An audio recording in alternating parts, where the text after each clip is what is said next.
She is known for the love sonnets she wrote. Is it A, Edith Tiempo, B, Ofelia de Malanta, C, Paz Marquez Benitez, or D, Hilda Cordero Fernando?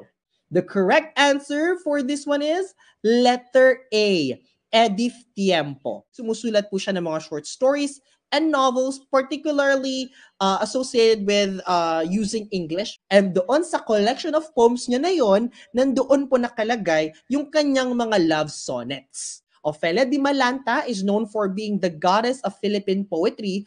Ofelia de Malanta is more on poems. Meanwhile, Hilda Cordero Fernando, it's more on children's stories. Ang lumabas sa board exam ay ito po, itong naka-underline na to. The Butcher and the Baker and the Candlestick Maker is a collection of stories for children written by Hilda Cordero Fernando. Tinatanong rin po siya sa board exam.